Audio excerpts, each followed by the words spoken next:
Malgré sa vie de sanctification, d'obéissance à Dieu et sa bonne foi, lorsque Lazare est tombé malade et qu'il a demandé la guérison, Jésus n'est pas venu. Lazare était donc rempli d'amertume et de frustration parce que malgré sa bonne foi, il a crevé d'une simple maladie jusqu'à la tombe et il est mort. Parce que Dieu ne nous a pas promis une vie de facilité, mais il nous a donné sa présence. Donc, tu es éprouvé parce que tu es connu de Dieu. Alors ne sois pas étonné que les hommes te négligent, comme ils ont jeté le cadavre de Lazare, parce que Jésus n'était pas présent. Donc ce que nous vivons, c'est le résultat de ce Dieu qui n'est pas à sa place. Alors, ne l'oblige pas à agir quand ce n'est pas encore le temps, parce qu'il n'est pas obligé de composer avec vous. Comme quand Lazare est mort, Jésus a pleuré, mais il n'avait pas encore parlé. Mais Lazare continuait toujours de pourrir dans la tombe. Alléluia. Jésus a pleuré, mais il n'avait pas encore parlé. Mais Lazare continuait toujours à sentir et à pourrir dans la tombe. Ce qui est urgent pour nous n'est pas forcément important pour Dieu. Alors sortez de vos émotions, car Jésus n'est pas venu pour les cas urgents, mais pour les patients.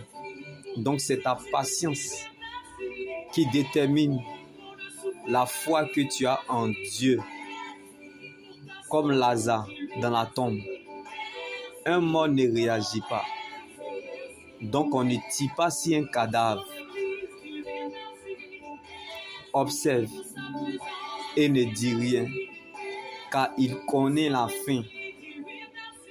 Le destin te fait subir, comme Lazare est allé en tombeau, mais la destinée te prépare, comme Jésus avait prévu la résurrection de Lazare.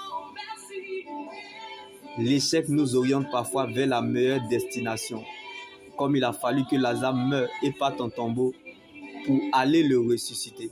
Tu peux échouer en tout et partout, mais jamais dans la présence de Dieu. Jésus est la vie dans vos années.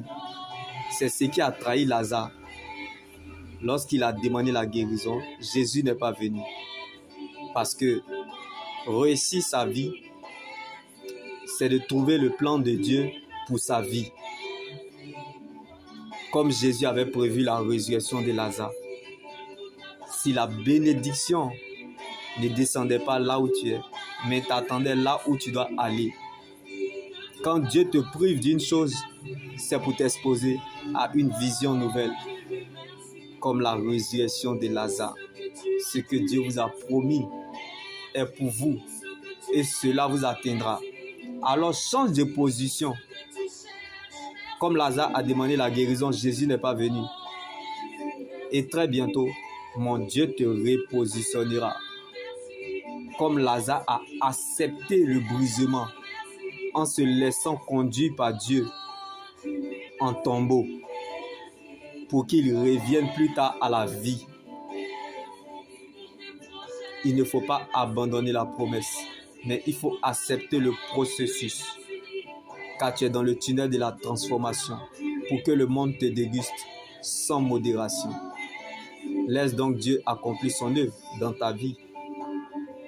La fête changera des camps, car Dieu sait très bien ce qu'il est en train de faire dans ta vie et connaît mieux ta vie mieux que toi-même.